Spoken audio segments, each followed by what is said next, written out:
How about if I just start at the beginning? You could be honest. Because you know what?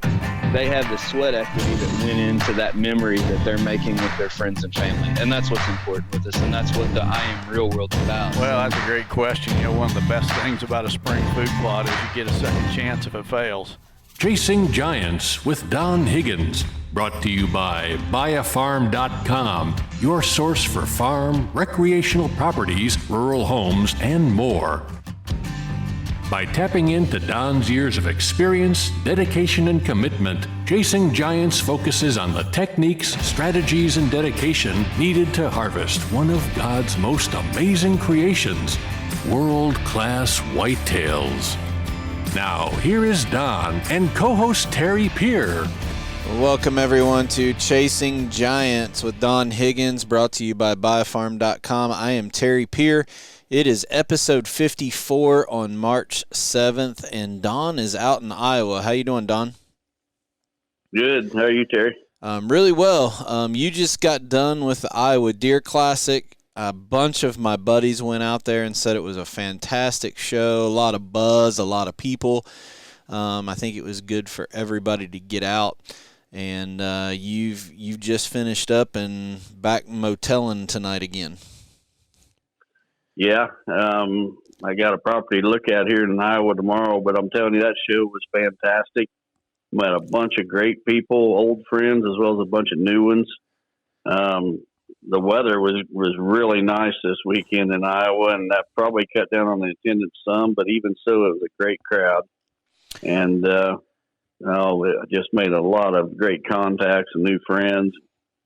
We've got some exciting things we're going to share here in a little while. Yeah, we're gonna talk about. We got some things cooking with the podcast. We're going to talk about.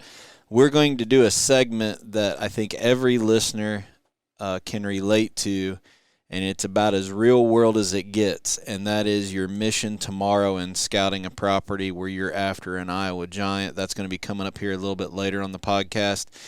We have a new partnership that we're extremely excited to talk about that we're going to announce. And for those of you who don't know Don and I, if we're taking on a sponsor, you better believe that there's a reason behind it, and the people and the product behind it are what we believe in. And I'm going to I might get off on a little tangent tonight, Don, as it comes to these trail cameras. So a lot to go over, but there was one thing that happened a little bit earlier tonight that we're going to play some audio. I actually got a recording of Karen Ward. We've been talking about the Ward family and these two little girls that they have. They have three daughters, actually, but two of them have leukemia. We've been setting up Lester's feet. We're going to do the raffle for the hunt that Don and I are both giving away on each of our home farms, and our sponsors are chipping in. It's going to be a big deal. We'll have information on that in the coming weeks. But Don, I got to get on the phone. You were still wrapping up at the show, and she couldn't do it later because she had to get the girls to bed. And we got on the phone, and she thought she was just thanking everybody and giving an update on the girls, but we have a big surprise. So, Don, if it's all right with you, we're going to take just a quick cutaway break, and I'm going to play that audio from just a couple hours ago right now.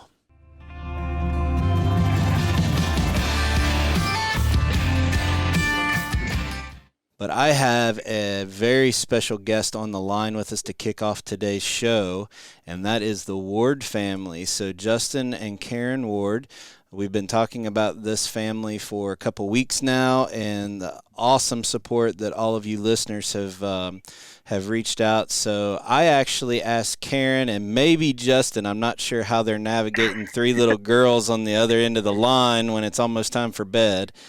But I asked them to jump on the phone when I got to meet them for the first time, and they said they wanted to do that. So I don't know if I have Justin or Karen, but welcome to the show. It's Karen. I hope that's not disappointing to all you guys out there, but it's Karen. Justin's actually giving the baby a bath, and wrangling the girls. So it is Karen. Well, I was so honored to meet you. I honestly wasn't even expecting for Friday when I got to see you, the girls, to get out of the van. But my buddy Mike at Substation 2 in Florence wanted to make them some peanut butter and jelly sandwiches. And when you all lifted them out of the van and she reached out her arms to hug me, you talk about your heart melting. That was such an awesome experience to get to meet you guys. Well, we enjoyed it, and we were glad that they felt well enough to do that. It was lifting for our spirits as well. So we're going to talk a little bit about why we met in just a little bit, but we get a lot of new listeners every week, and I want to kind of start this by saying how I learned about you, and that is the Georgetown College fast pitch softball team, which my daughter is a part of. One of the players on that team, I believe Peyton, is a neighbor or was a neighbor of you growing up or something like that, right? Right. Peyton actually attends also the high school where my sister and my brother-in-law teach, or she attended, excuse me. And so there's a few connections there. But, yes, my whole family knows Peyton. So when the softball team was trying to help you guys out and doing a little fundraiser, it's how I heard your story. Then come to find out you were a pretty good fast pitch player in your day, from what I understand, and we got to talk a little bit about that. And then come to find out Justin, your husband, has a cattle farm, and he's a deer hunter, and they've been listening to the podcast, so just the circle all comes together where if we had time to talk, we could probably talk for a couple hours of different stuff. So. Yeah, absolutely. So you have 3 children. Why don't you introduce those 3 children and talk a little bit about just a little bit of background about what they're going through, and just a quick update about how they're doing right now, because I know our listeners that have been following this for a couple weeks would like to hear a quick update. Well, first of all, we want to say thank you to all of you guys that are listening and have committed to praying for my family, because we know that prayers have surely carried us through the past 2.5 years that we've been kind of in this battle, I guess you could say. We do have, Justin and I have 3 beautiful girls. Our oldest is Tinley Brooke, and she just turned 5 in February. She is the oldest of the 3, and then Adley River is our middle daughter. She is 3, getting ready to turn 4 in April, and then we have a 5-month-old named Caitlin Creek. And all 3 of our girls have waterway names. And my husband, being the outdoorsman that he is, he always said when we had kids, he wanted something that would connect them. And now looking back on those name choices, you know, water is the most powerful force in the world. And if you've heard my girl's story, I think we could all agree that their names are pretty fitting for them. Yeah. And so Tinley, our oldest, was diagnosed when she was 2 with acute lymphoblastic leukemia in December of 2018. She went through 19 months of treatment before we found out this past summer that the cancer had come back. We didn't have any signs or symptoms that would have made us thought that it was back. It was just a routine spinal tap that was part of her normal cancer treatment that found the relapse. And so we prepared for a bone marrow transplant in Cincinnati, where you have to stay at least 100 days. Tinley didn't have any really good matches as far as like a live donor. So she received a cord blood transplant, which is actually becoming really preferred to a lot of doctors. And the actual transplant itself went well, but Tinley developed encephalitis twice while she was inpatient. She didn't walk or talk or move for 26 days. And then finally, she started to regain some of those capabilities. We were told she would never walk again, and she is. She's actually doing her own little version of a run, I guess you would call it. She's talking. She's not struggling with walking around. I can tell you that, because she went straight to that bubblegum machine on Friday, and she knew what I was all about. That's right. She knows how to get where she wants to go. There you go. but she's doing a lot better. She spent 93 days inpatient in the hospital before we got to go to the rental house in Cincinnati. We live down in Sonora. It takes us about close to 3 hours to get to the hospital there. And so we rented a home so that our family could remain together during the time of her transplant. So we got released to go to the rental house, and we lived there about another month. And it was the day we were scheduled to actually come home to Sonora.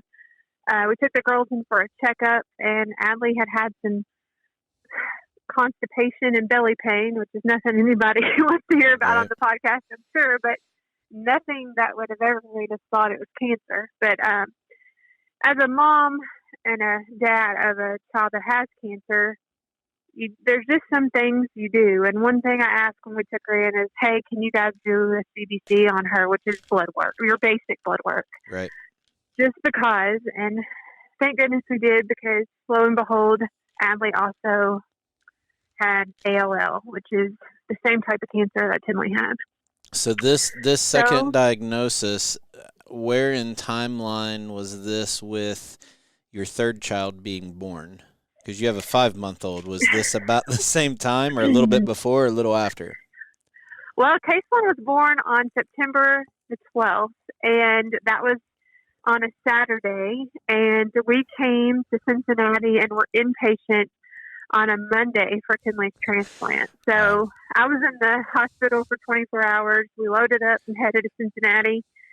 And so Caitlin has lived her whole life as an Ohio resident, even though she'll always be a UK Wildcat fan. There you go. There you go. Yeah, she's been an Ohio resident. But so yeah, she's been in the midst of it the whole time she's been alive. So. Sure. So 2 little girls with leukemia and a newborn, just unbelievable weight on Justin and your shoulders. And I think one of the first times we talked, one of the first questions I asked you was about your faith, and you were not shy of it. And we're not shy of it on this podcast either. And we really wanted to bring you on and let you know how much that not only has the podcast listeners supported you guys and asked you, but the prayers lifted up for you guys. Well, we appreciate that, because I can tell you, out of just full transparency and honesty, Justin and I are firm believers in Jesus Christ, and I'm not too proud to say that, especially when Adley was diagnosed, it was a punch in the gut after what we had just been through. And without people standing in the gap, there were some nights that I didn't even know how to pray. Right. I didn't know what to say, but I knew people were praying for us. Right. And I could feel that. You walk in the girls' hospital rooms and you could always feel that God was there. And when Tinley first got diagnosed, my sister brought me a shirt to the hospital. And that shirt said, "And even if not, he is still good." And we've had a lot of even if not. Right.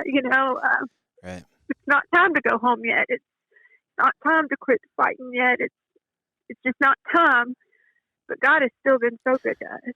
Right. And even if not, we know he's still good. And he always works for the good of us.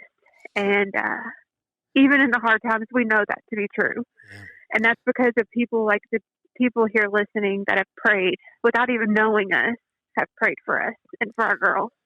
And we're very thankful for that. Well, it's been an honor to get to talk to you a little bit over the last couple weeks, and I'm sure grateful for Miss Peyton down at Georgetown College. I know she's not listening to a hunting podcast, but for making that connection. And I'm going to make a couple statements here, and if I say something I shouldn't, the beauty of a podcast is after we're done, you can say, take that part out, and nobody will ever hear it. But I don't think, after talking about it, when I first contacted you guys and said I have some ideas on how to help, you were really reluctant into letting us help, and it wasn't because you wanted to talk about it. It's just you kept going back to please pray, please pray, and I'm like, yeah, we got that part, but we want to help too, because we started selling these SD card holders, and I at the last very short notice created Lester's Feet to run all this stuff through.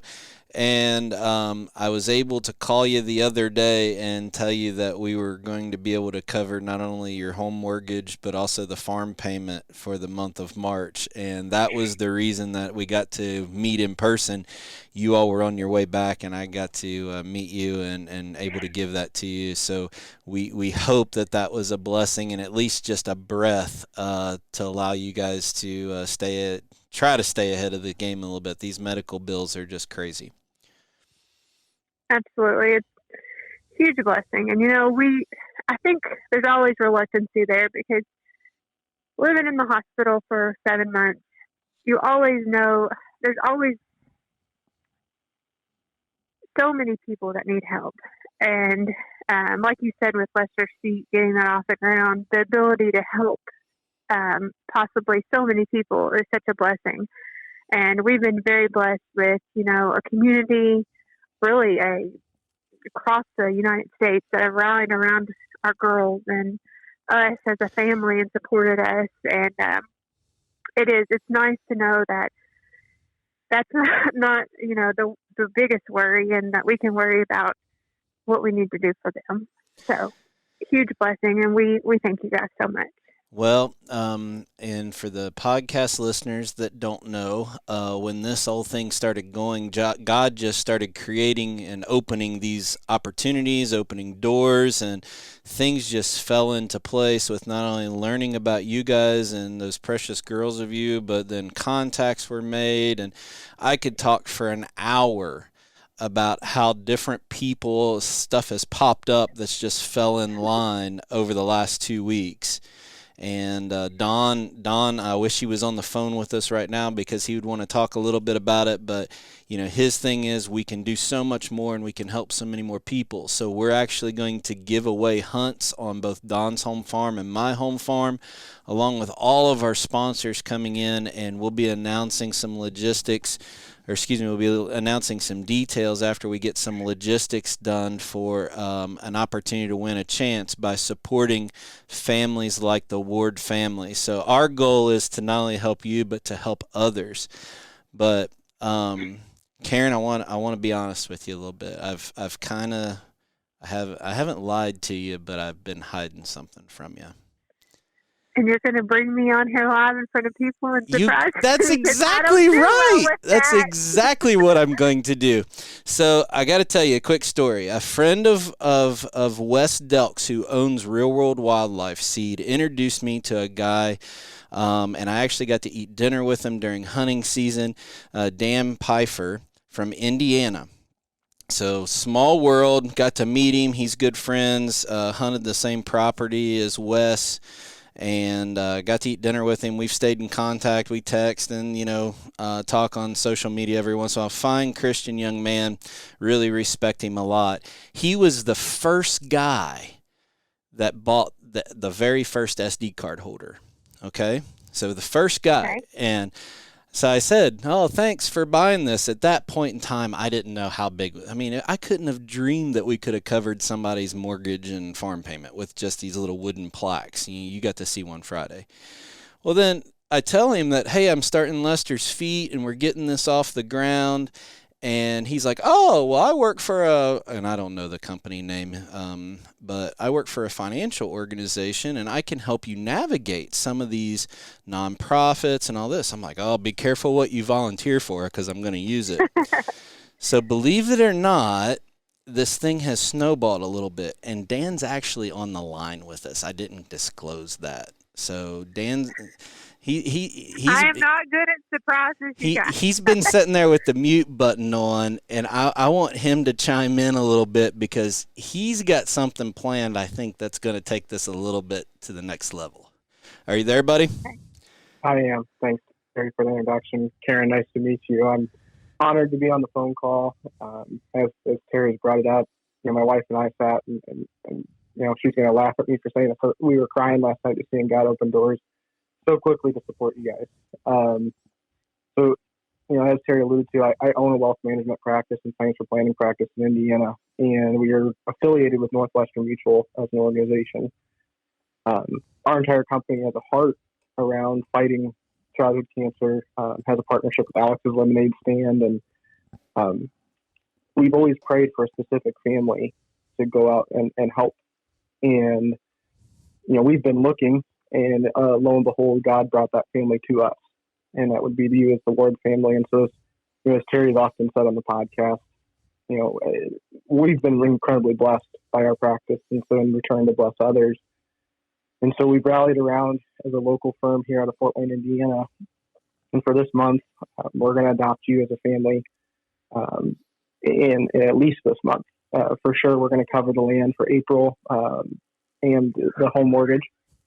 And we are also putting a month-long campaign together to raise money here to be able to assist with some of those medical bills and anything else that we can do alongside. Oh my gosh. I also want to give you guys something to look forward to as you guys fight this battle.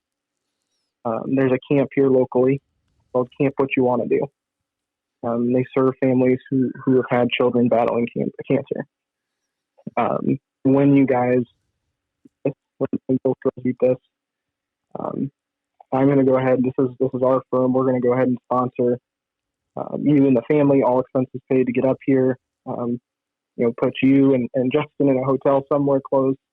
Because I know mom and dad won't want to be far away, but get you guys some quality time and some respite together, dinner, etc. Like, it'll be all expenses paid. Come up here, and the kiddos can attend the camp. It's fully.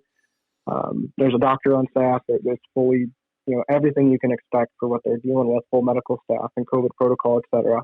I know this has made a tremendous impact on my friends and clients, and I would love nothing more than for you and your family to attend. So we will be following along. As soon as we have the green light, I will do anything to get you guys up here, and looking forward to meeting you guys in person. So we're honored. Thanks, Terry, for leading and following the call.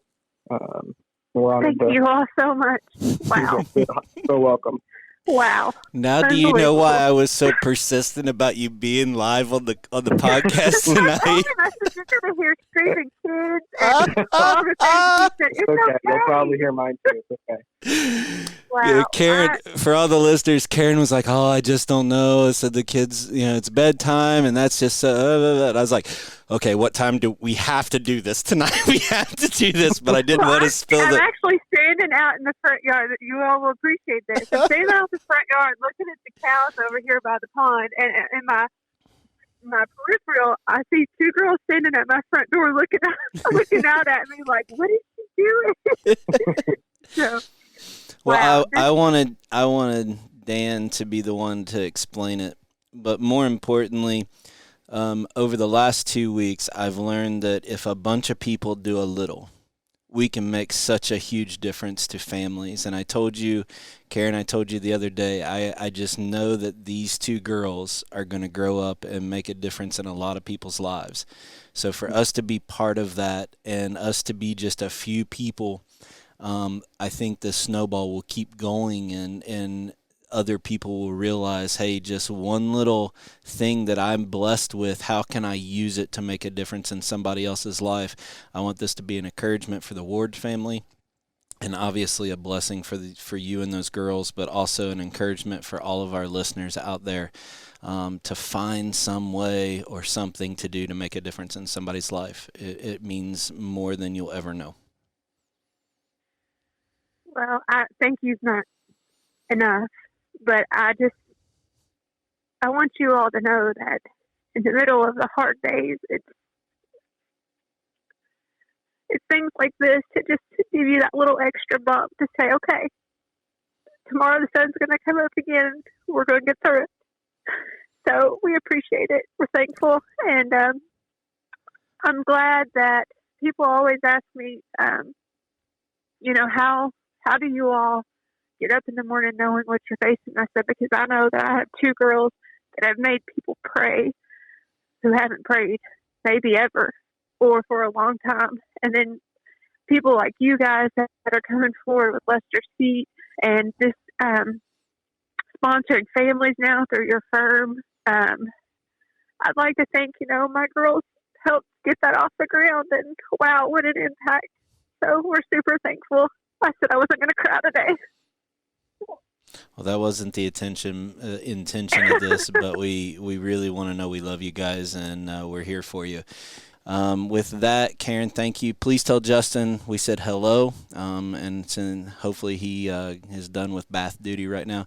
Dan, thank you for being on the show and being part of this. You guys are awesome, and we'll connect you two in the next couple of days. So with that, Thank you guys so much. Thank you, Dan.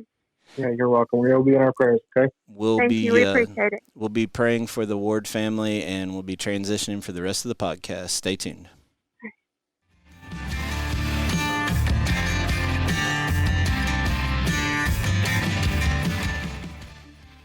That was really special, Don. I wish you could have been part of it. What an awesome family. They're going through a lot of heartache and struggle right now, but the listeners and the outdoor community really rallying around her. It's pretty special.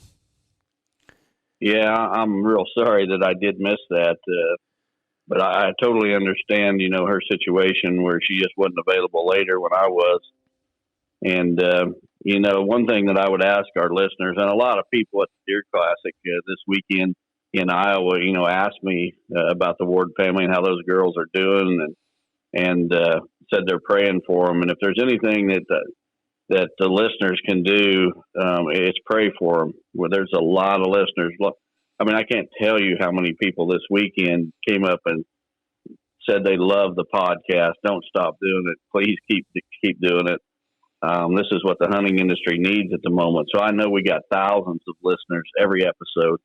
And if each of you listeners would just take a few minutes and say a short prayer for the Ward family and these two little girls that are fighting leukemia, just put yourself as a parent in the place of these parents, and just imagine two of your children are fighting a life-threatening disease like this. And,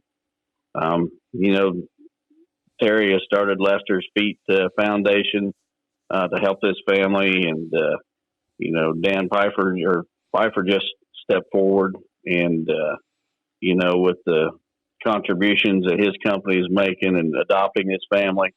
But each one of us can do something. We can at least say a prayer for this family. Put them on your prayer list. Pray for them daily, and just imagine if this was your child or kids, and how helpless of a feeling that would be, and how much you would want other people to be praying for your family. So that's the least we can do for these folks. Yeah, people don't understand. Karen was fighting back, breaking down the whole time we were talking. But when I handed them the envelope to cover their house payment and their farm payment for this month, and got in the truck, the youngest one had just had chemo about an hour and a half earlier. And Dawn, her hair was falling out as we were talking, and just gut-wrenching. I texted you and told you I broke down and just started bawling in the truck before I even drove back to work. And watching their Facebook page today, they cut all of her hair off, and I believe they even got to shave Justin, the father's head. That's what it looked like in the photos. So just we can't even begin to imagine what that family is doing. And when she makes a comment in that interview that we just played about how she gets up in the morning and even focuses on moving forward and stuff like this, and in the comments and prayers that people is how much that means. It puts everything completely into perspective. So I'm just humbled to be a small part of it. We want Lester's Feet to run parallel with Chasing Giants to not only help the Ward family, but also help other families in need. And I actually, Don, have committed. We have a special needs young kid in our area that has to go to North Carolina to have extensive medical procedure done. Lester's Feet told the parents this week, the trip is later on this month. I was able to tell the parents that we're covering all of the costs to drive down there, stay in a hotel. So all the expenses for logistics of getting down to North Carolina to the specialist that can do this procedure on this little special needs girl in a wheelchair, we're going to cover all that expense for the family. So it's very cool to be able to see God working in these different ways. So I want to transition back. You were at the Iowa Deer Classic this weekend, but you got to sit down and talk. You've been working on this new partnership for Real World for a little while, but we were able to finally sit down and meet with him, I believe, and talk to him this weekend. And you got some good news to announce to everybody.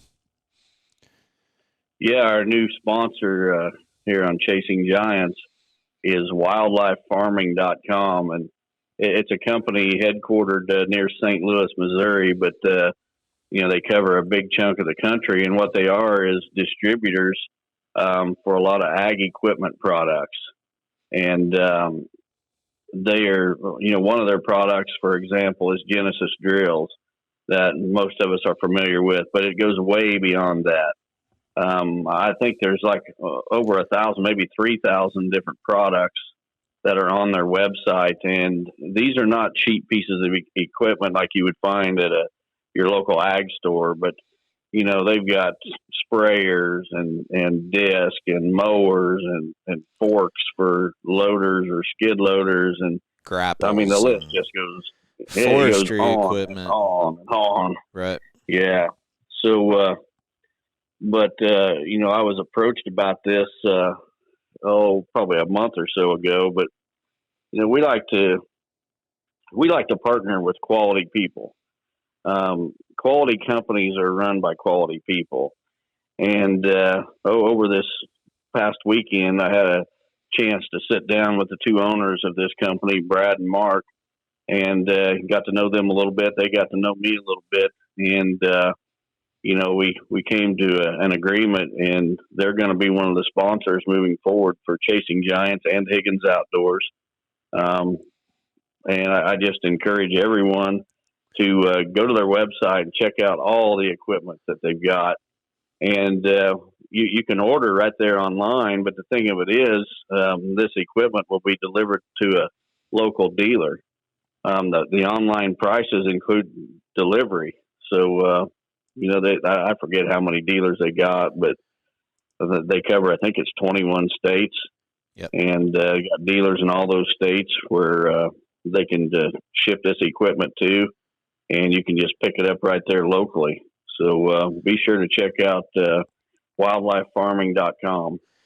Yeah, the benefit to working with a company like this is it helps us with showing Habitat projects with the scope of their product line. And, whether we're drilling beans or switchgrass, or, you just bought a new UTV and you need sprayers.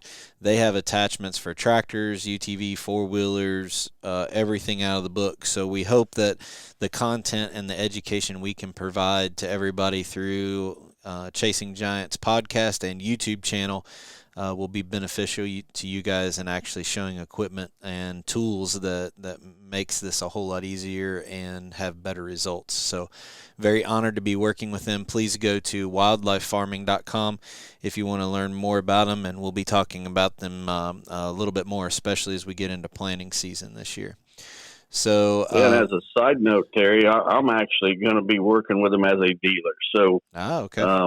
If you're interested in, anything that you see on that website, Genesis drills, buckets, forks, sprayers, disc, mowers, you name it. If you're interested in any of that, and you're local to me, you can order and have it delivered, right to my place and pick it up there. Yep. And I just looked, and there's like 4 dealers very close to me. So they're all over the Midwest.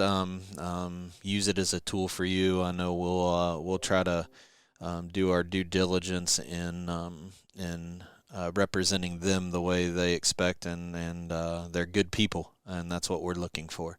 So we talked about that. The Iowa Deer Classic was standing room only for a couple of your seminars, and how much did I stir the pot when I made that post last night after I was so aggravated at these cell cameras and this test going on? Did anybody say anything out there about it today? They did. I heard, I don't know, probably 4 or 5 different comments today on it, and that, every comment that I heard was positive, and people are tired of the marketing gimmicks that this hunting industry has become known for. And the comments that I heard were, I can't wait to hear Terry's report on these trail cameras. You can't get an honest evaluation anywhere. Everybody gets bought out by their sponsors, and they plug junk, whether they believe in it or not, just because the company's either paying them or giving them free product to do so. I'm telling you, I think we've really hit on something here, Terry, with this podcast and how we've approached it. People are ready for it. Well, they better be ready for what I'm going to talk about in this trail cam review, because there's a lot of new listeners that don't know the history behind all of this. And you and I just got done talking about it because it was so important for us to play that audio clip from the Ward family. I know everybody's listening for this podcast to hear what I have to say, and I don't want to leave too big of a teaser, but there is no way that I can dive into each one of these 6 cameras and do them justice. So I think what we're going to do is Tuesday night, we're actually going to record a special episode of Chasing Giants that I'm going to release Wednesday. And I'm going to go through each of these cameras. But I don't want to upset everybody by not telling you my finding, at least at 30,000 foot view. And my finding is that I don't have confidence in any cellular technology right now. And it's not a knock to specific manufacturers. There is absolute garbage that was inside of this test. It's really aggravating that companies intentionally take your money for something that's no better than what it is. And full disclosure, I consider myself personal friends with 2 of the trail camera companies' ownership teams. And I'm friends with 2 pro staff or people that represent 2 others. So out of the 6 cameras, I have close ties with people very close to the camera companies themselves. And I'm sure I'm going to upset a lot of people, but there's a place and time for everything. I just don't feel, after what I've seen this last year and what I saw last night, I'm going to bring light to the cell camera industry and what you're actually getting for the investment that you're making. I think we've talked about it before, Don. People want that shortcut, right? People want that ease of convenience. And I think there's a lot of that in the cell cameras, but it is fun, but it's so expensive. I can tell you I don't have any confidence in cellular technology right now, but I'm still going to use it. Because I think the way I'm going to explain these cameras that you'll be able to listen to on Wednesday of this week, you'll at least put in perspective maybe some bookends of how you can use it based on what I found in a completely unbiased way. There's some cameras that were decent. There's some cameras that were absolutely horrible. But I can tell you, Don, what I saw the other night had me so frustrated that I didn't even finish the test. I was so disgusted. And I think it's going to open a lot of people's eyes. So to say that there's a winner and a loser, there isn't that answer. It's not that easy. But we'll dive into each specific question, or excuse me, not each question, each camera Tuesday night for a recording to be released Wednesday. I hope you guys tune in for that. You might even think of some more questions I always put you on the spot, Don. Maybe you'll put me on the spot with all these cell cameras. Well, I'm interested to hear myself, because I have no idea what the results are. As we sit here tonight and speak, you haven't revealed to me which cameras performed the best and which performed the worst. Well, what if I told you this? I'll tell you and the listeners this. It came from two different scenarios this year. I believe on November 14th, I sat in a ladder stand that Wes Delks hung for me on. Well, it's the spot you helped me pick there on the home farm.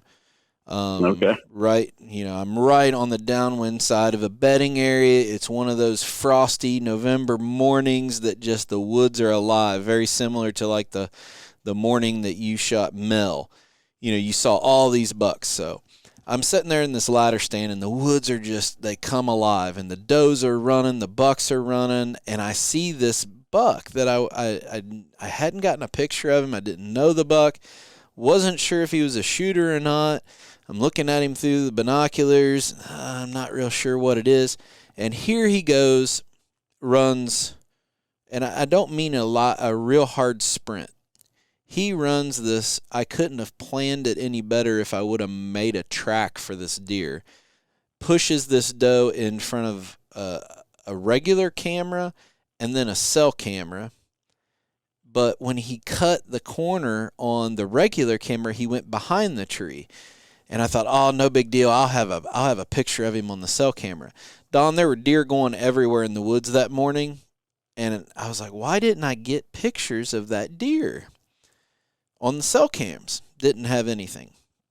So then there was another conversation that I had. Me and you were talking about, I just couldn't get on a real big buck this year, right? I mean, me and you have talked about that.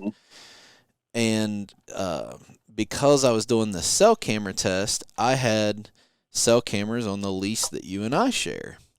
So I wasn't pulling cards on the standard cameras. I figured, well, even if I miss pictures, at any point in time, I had a Reconyx cell camera that's not even in the test. I had Wise-Eye cameras. There was a Spy Point camera on there, a cell camera, and the Browning cell camera was there for part of it. And then Wes had a covert cell camera over there. So you would think on that little 100 acres that between all those different cell cameras, when I told you, when I went back and pulled the cards off of the regular cameras that had been up all year, I can't say it cost me a deer because, I would have still had to get on it and shoot it.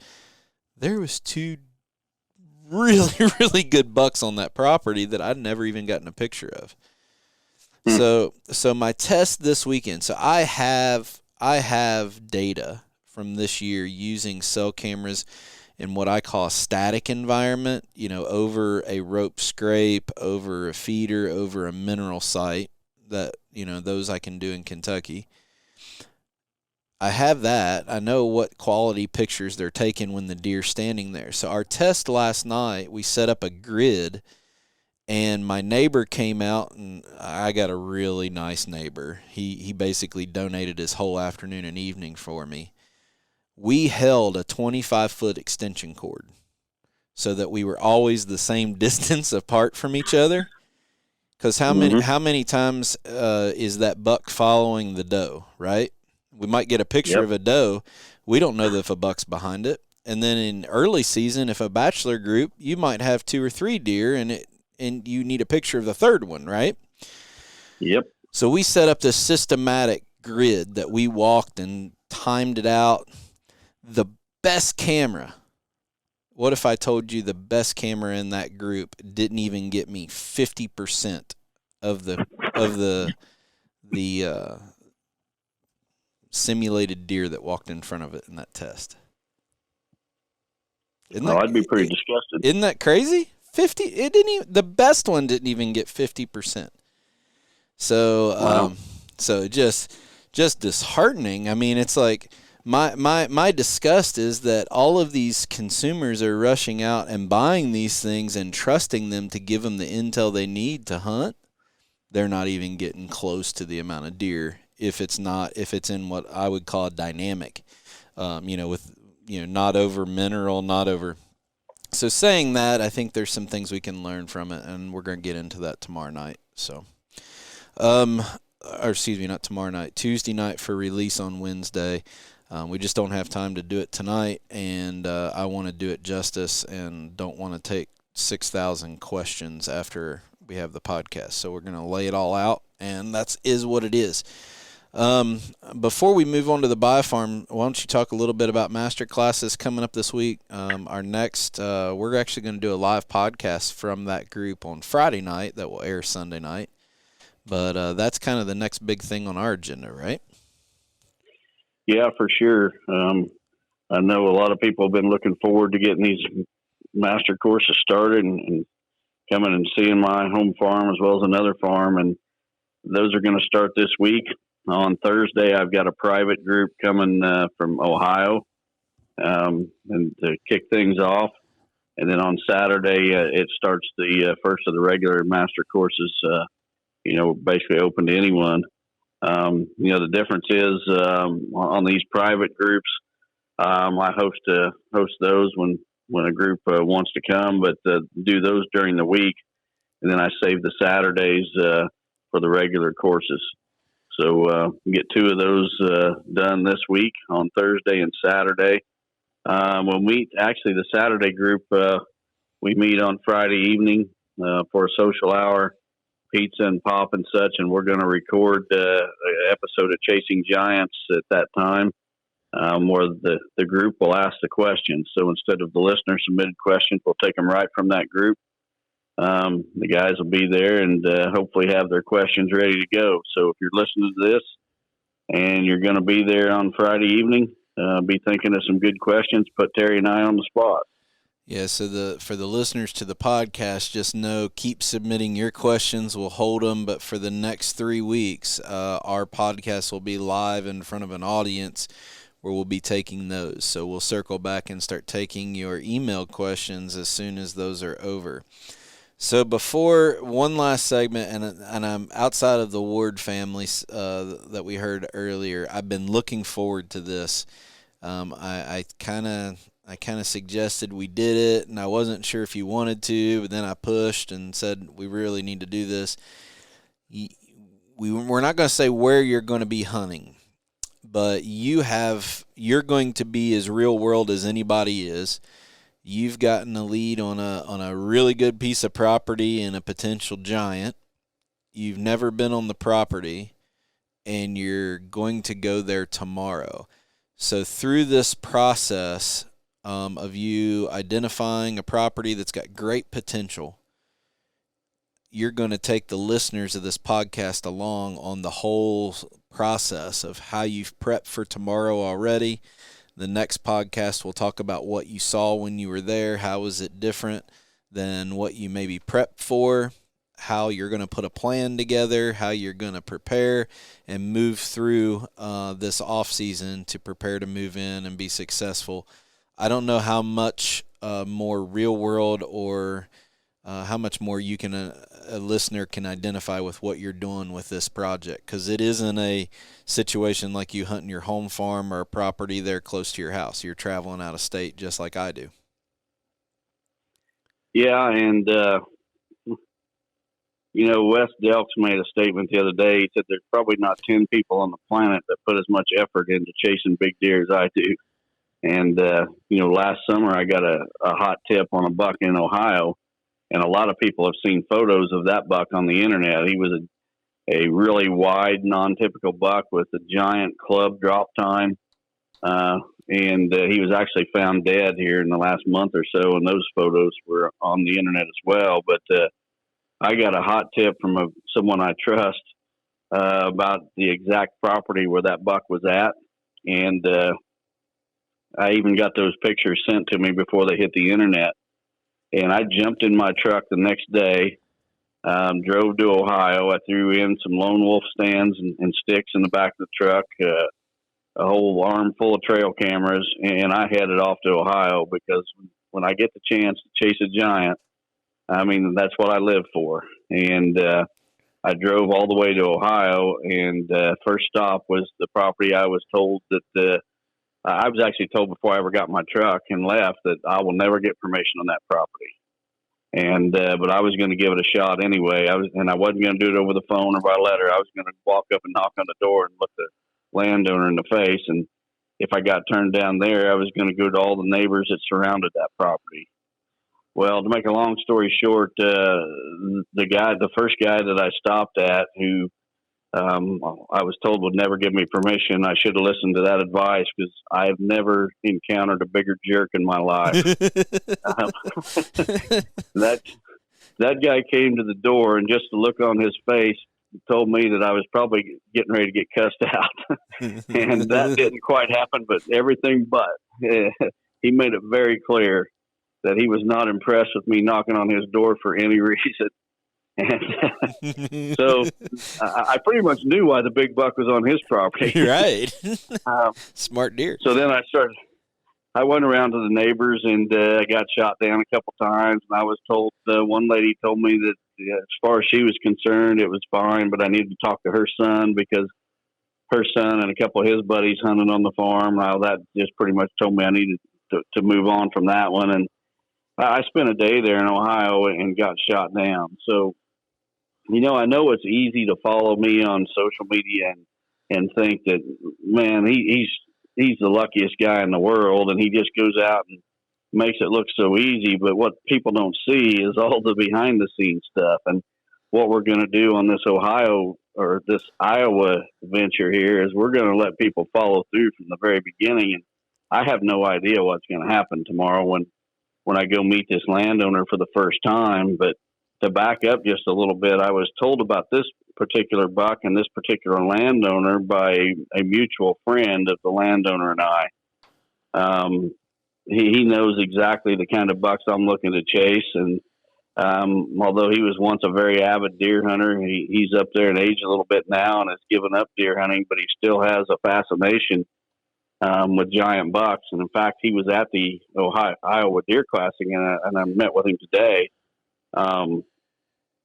So he turned me on to this buck and this landowner, and I started by sending the landowner a lengthy email introducing myself and told him, that about the mutual friend, and I'd like to meet with him when I'm in Iowa for the Iowa Deer Classic and introduce myself, and if they would allow me the privilege that I'd like the opportunity to hunt their farm this fall.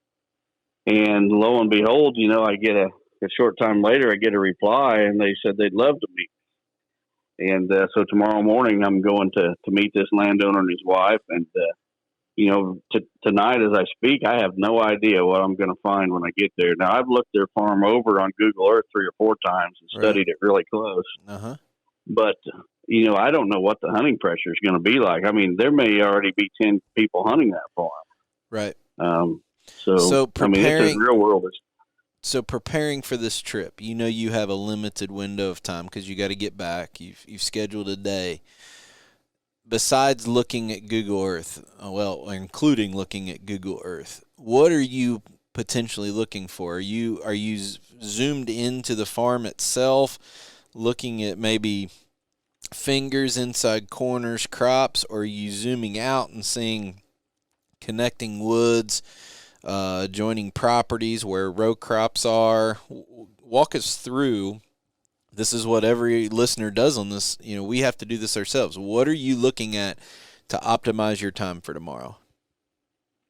Well, the first thing I'm going to do is when I meet with this couple that own the farm is I'm going to glean as much knowledge as I can from them. Not only about this specific buck, but about their farm and the history of where they've seen the most deer, or the biggest bucks, or whatever. And I'm going to take that knowledge with me before I ever step foot on the property. And then once I do, I'm going to be looking for shed antlers for sure, but sign from the past season. Rubs, scrapes, things like that. I'm going to try to pinpoint where I think the deer are bedding on the property. I'm going to be looking for places to hang tree stands for sure for various wind directions. I'll be marking that on my phone on the Onyx app. I'll be looking for places to hang trail cameras this summer. I'll be looking at what the crop rotation is, what crops I can expect in which fields for this coming year. That's going to tie in with the information from the landowner.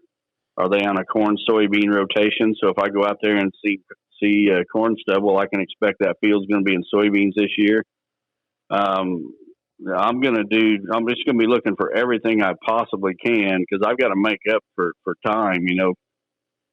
Typically when I'm hunting a mature buck at home, I've got a couple of years at least of history watching that buck through trail camera photos and such, but I don't have that. Exactly. So I got to make up for lost time, and the other thing is I'm trying to beat the spring green up. I mean, I can't come back and do this a month from now. It may be too green. So Sure. I'm going to try to cover every inch of that ground that I can, taking notes on my phone as I go.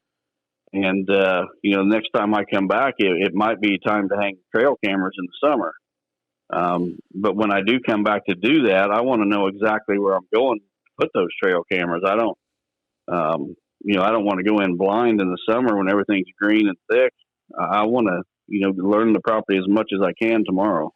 As you're driving there and as you leave, what are you looking for in surrounding areas? I mean, on the neighbor's property or coming up to it. I know when I'm driving around in Illinois, it's not hunting season now, so you're not looking for trucks parked off the road, but I always make a mental note of where the elevated box blinds are, and the shooting shacks that people have built. What other things are you looking for as you drive in and out on the neighbor's property? Well, I'm going to be looking for basically signs of hunting pressure, and that's another thing I'll be looking for tomorrow as I'm on the property is, are there any stands where those stands are at? Shooting lanes have been cut. Are they fresh cuts, or were they cuts made years ago on any trees or such for shooting lanes? Sign of other hunters, because just like a big buck, I don't want to be sharing the woods with another hunter. I would rather sit on a fence row in the middle of nowhere by myself than I would to share a 10-acre woods with another hunter. So, I'm going to be looking at the hunting pressure, and who knows, I may go home tomorrow afternoon or evening just so disappointed that I never come back. So, yeah, I mean, this is real world hunting in every sense of the word. And then the other thing is I still got to apply and draw an Iowa non-resident tag. And I think I've got enough preference points to do that for this particular unit. But, time will tell, and we'll let the listeners follow along every step of the way. All right. Well, that's going to be a great series to follow through. Our next episode, we'll actually hear what Don saw and on this visit, and kind of the next step and what he's thinking and what his plan is. So I think this will be a great follow along for our listeners. Like you said, this is as real as it can get. You're in the same boat we are when I'm looking to hunt out of state. So excited to watch this one. With that, let's move on to the buyafarm.com property of the week. Buyafarm.com is your source for farm, recreational properties, rural homes, and more. Now, here is Don Higgins with this week's featured property. Okay, this week's featured property is 54.9 acres, almost 55 acres in Pulaski County, Illinois, near the town of Grand Chain. The property is less than 3/4 of a mile from the Ohio River. About 25 acres of this property is cropland that's been overgrown with brush to enhance the hunting. The balance is wooded, and there's a building site and trails mowed throughout the property. There's also 2 ponds and a couple of small water holes for the deer. There's a 42 by 64-foot pole barn with a cement floor. It's been used as a workshop and for ATV storage and such as that, with a cabin built in the loft area. There's rural water on the property. It's been a great hunting property through the years. You can go on buyafarm.com and see some of the photos there. It's a little bit of CRP income, and as Terry and I have talked about mineral rights on past issues, all the mineral rights go with this property. So this is another one of those great starter properties. It's not too big that is not going to cost anyone a fortune, but could yet provide some good hunting and be a property that could be flipped down the road for a bigger one. If you're interested, you can call Wayne Keller. Wayne's phone number is 618-407-1679. And then you can also go to buyafarm.com and look for the 54.9 acres in Pulaski County. All right. That sounds great. So give Wayne Keller a call. And again, if you haven't already, go out to buyafarm.com's website or follow them on their social media Facebook account and tell them the guys at Chasing Giants sent you. We appreciate their support. So saying that, we appreciate everybody sticking with us. I think we might only get 2 questions answered tonight, but that story of the Ward family is special to our hearts, so I hope everybody doesn't mind. We probably took a question away with that audio. So let's not waste any more time. Don, do you got at least 2 questions that we can cover for tonight? Yeah, I do, Terry, and we'll get right into them. The first one's from Jeremy Miller from Markleville, Indiana. Jeremy says, Don and Terry, thank you for the podcast. I look forward to listening each week and hearing the advice you both give everyone who listens each week. My question is, if you bump a mature buck on your hunting property, what are the chances that buck will come back to the same area you bumped him from? And if he will come back, what is your best estimate of how long it will take him to come back to that area? Do you think it will take a day or 2, a week, a month, or a year, or does it just vary from buck to buck? Thank you both for sharing your years of knowledge on mature whitetail. Well, Jeremy, I think you almost answered your own question there at the end when you says it varies from buck to buck. Some bucks you bump them, and you're not going to see them again in that location. Other bucks will come back maybe later the same day, if not the next day. I think a lot of it depends on the past pressure on that property. If this is the first time that buck has ever been bumped there, there's a whole lot better chance that he's going to come back. But, he might have been bumped by another hunter. You know nothing about it a week or 2 weeks ago, and then you're the second person that bumps him from that bed.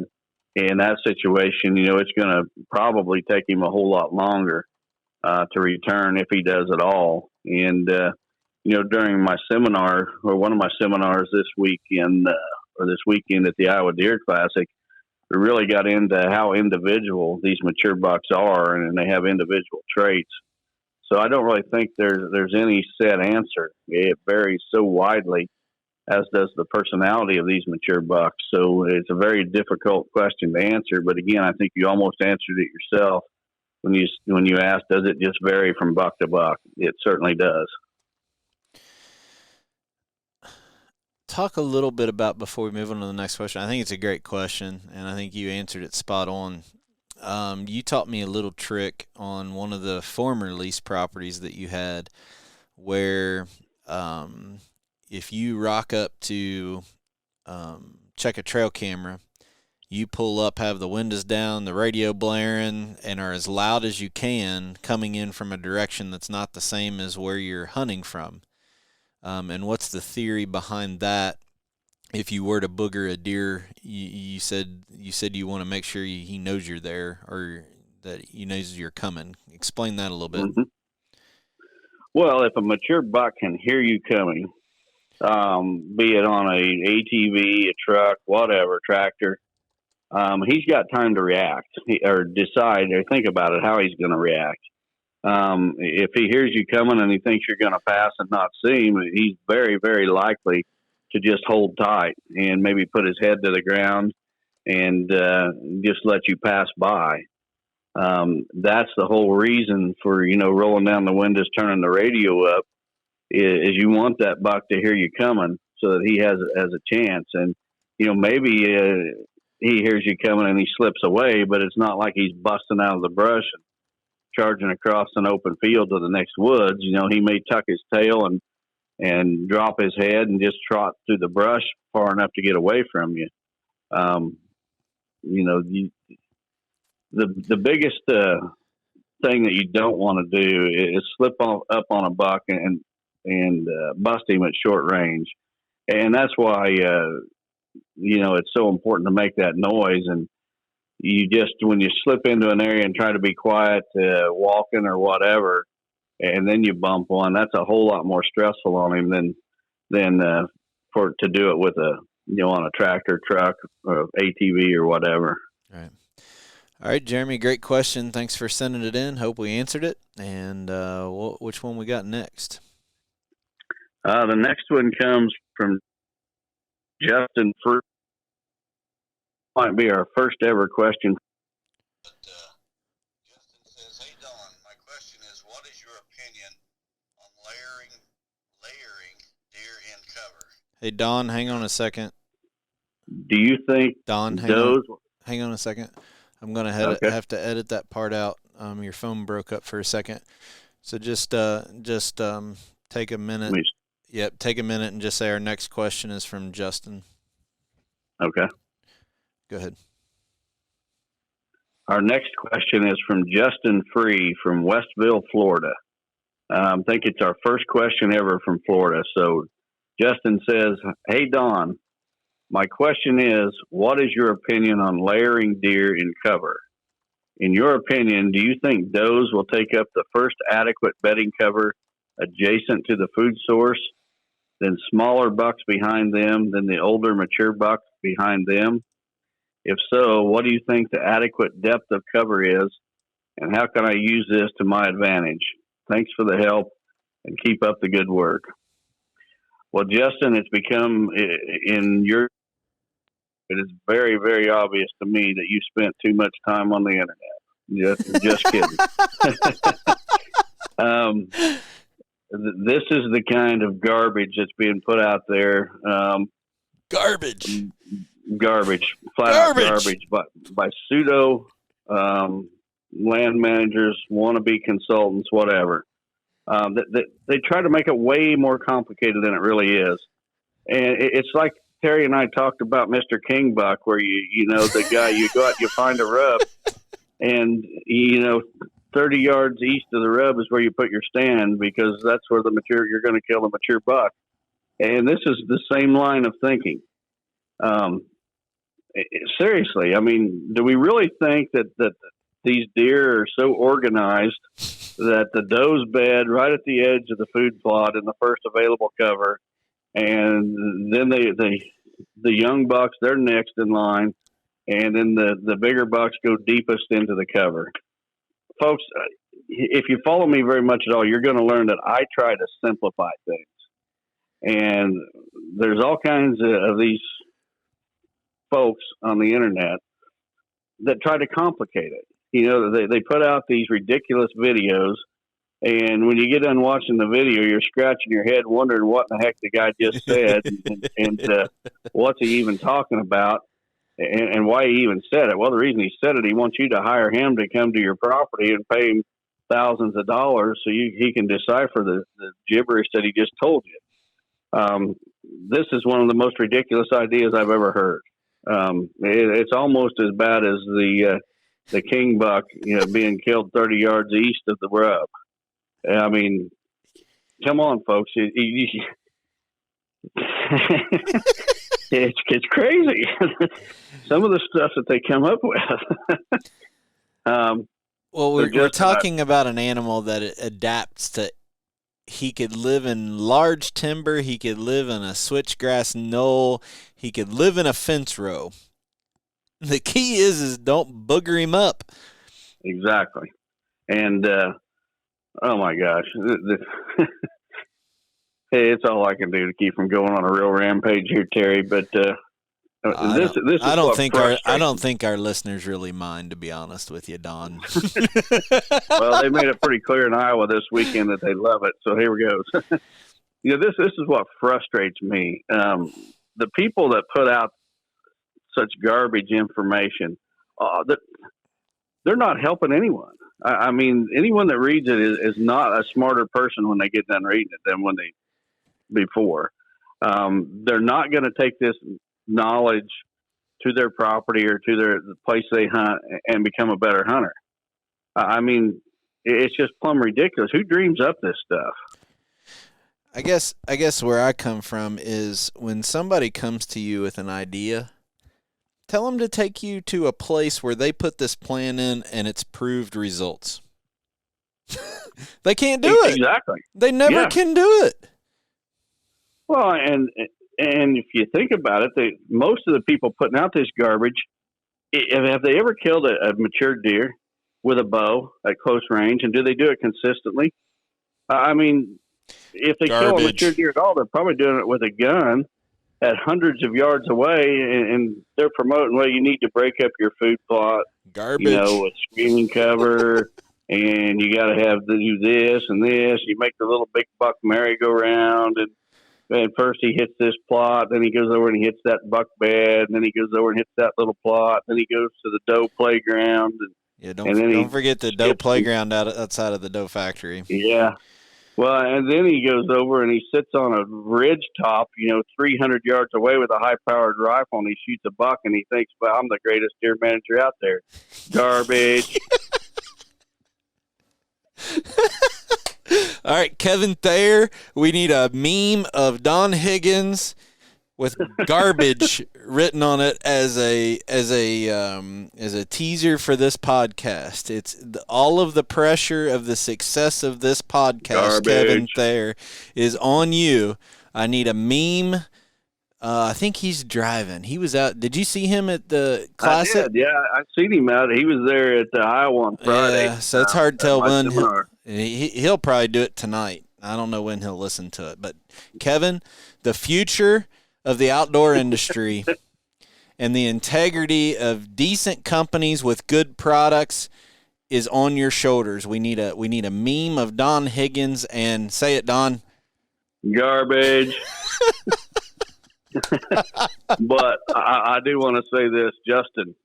I really love your question, and as soon as you submitted that question and I read it, I knew I was picking that one, and it was just a perfect opportunity for me to get on my soapbox. So, Justin, thank you. You're getting a free Chasing Giants T-shirt. Please don't take anything that was said tonight personally. You just brought up a subject that I've been waiting to address for a while. Great question. We appreciate it, buddy. It's not directed towards you, we promise. Nope. All right. So with that, again, thanks for everybody's support. As you can see, we're a little different, and that's okay. We hope it's okay anyway, because we're not changing. Nope. So, but yeah, the Ward family segment, just what a powerful moment to share that. Thanks again to Don Piper. Thank you for your contribution from your organization. And Don and I are going to go and keep finding other families to try to help. So it's trying to make a difference somewhere else. So and stay tuned. We hope that you'll come back Wednesday night for an hour-long episode dissecting 6 different cameras and the nuts and bolts of each one of them. So, hope that you know what? What's Terry, that? I was just going to say, I bet we hear the word garbage a time or two. Garbage. On that trail camera video. Garbage. I think I used it like 16 times in the Facebook post that I made the other night. I was so aggravated. Oh, well. Garbage. For those guys that are layering their deer cover, I bet they have a garbage cell camera on the first and second layer. That would be my guess. I would guess so. All right, buddy, you take us out. Don't forget to mention our new partner, wildlifefarming.com. Will do. We want to thank all our sponsors, buyafarm.com, 360 Hunting Blinds, Lone Wolf Tree Stands, wildlifefarming.com, Vengeance Camo, Vortex Optics, and Quiet Cat Bikes. Tune in next week, everyone. Garbage.